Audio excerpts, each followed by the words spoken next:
Chers collègues, c'est ce conseil exécutif de l'UNESCO qui m'a mené vers le Conseil des ministres de la République d'Haïti. Et si c'est depuis cette nouvelle fonction que je m'adresse à vous aujourd'hui, je ne le ferai pas avec le formalisme diplomatique espéré, mais avec le franc-parler qui a toujours caractérisé mes interventions ici, avec la même obsession de briser le silence. Dans cette maison qui sert aussi de rempart contre le racisme et la discrimination, vous ne pouvez plus rester insensible aux effets insidieux des politiques racistes et du discours de la haine qui gangrène ma région. De Springfield, Ohio, à Santo Domingo, nous ne pouvons plus rester silencieux. Nous ne pouvons plus rester silencieux devant les 500 000 Haïtiens ciblés par une décision de déportation en masse, en violation flagrante de leurs droits humains et des traités internationaux dont vous êtes aussi les dépositaires ici. Une opération qui n'épargne personne, ni nourrissons arrachés du sein de leur mère et mis en cage, ni jeunes filles emportées seules au milieu de la nuit et livrées pour compte.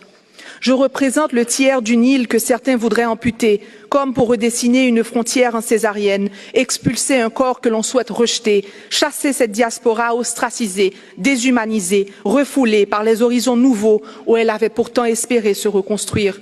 D'honnêtes gens victimes d'abus dans la chair comme dans l'âme, aux mains de leurs voisins. Chers collègues, je suis venue vous dire que chez moi, nous mourrons tous, trop nombreux, trop vite, trop seuls. Nous mourrons émaciés par la faim, par la peur et par le désespoir. Nous mourrons aussi de honte, nous, fiers descendants de Dessalines et de Catherine Flon, héritiers et gardiens d'une dignité sacrée arrachée au prix du sang, aujourd'hui réduits à tendre la main pour des miettes. Honte que notre patrimoine bâti soit livré aux aléas climatiques et aux convoitises criminelles.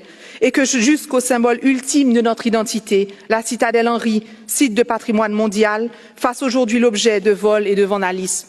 Et puisque nous vivons plus, nous nous résignons à décider comment mourir.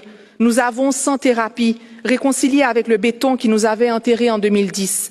Nous avons choisi de monter et de renforcer nos murs, choisi de sombrer sous les dalles d'un éventuel séisme, mieux que sous les balles d'un perpétuel terrorisme.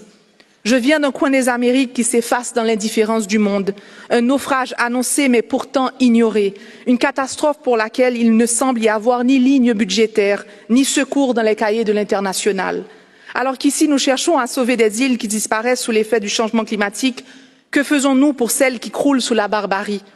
Chers collègues, dans cette compétition tragique où les malheurs du monde se disputent votre attention, la situation de mon pays doit vous alarmer.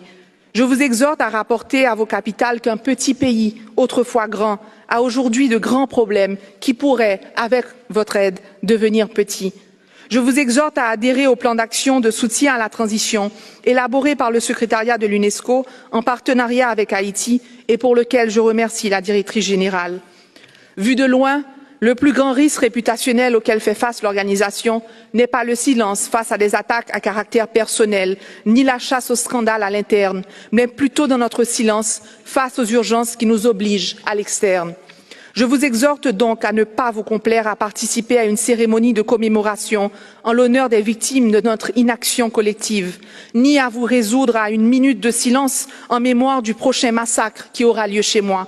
Le pire est encore inévitable, mais il ne le sera pas pour longtemps. Et dans cet intervalle, je n'ai aujourd'hui comme hier à ma disposition qu'une seule arme, la parole, la diplomatie de la vérité et la vérité sans peur. Je vous parlerai en tant que ministre d'une terre de liberté transformée en Alcatraz, une Haïti où tous les champs de compétences de l'UNESCO sont sous assaut.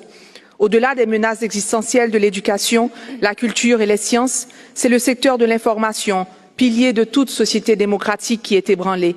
Les journalistes subissent des attaques mortelles et la virulente dissémination de la désinformation et du cyberharcèlement pollue l'esprit de mes concitoyens, en particulier des jeunes.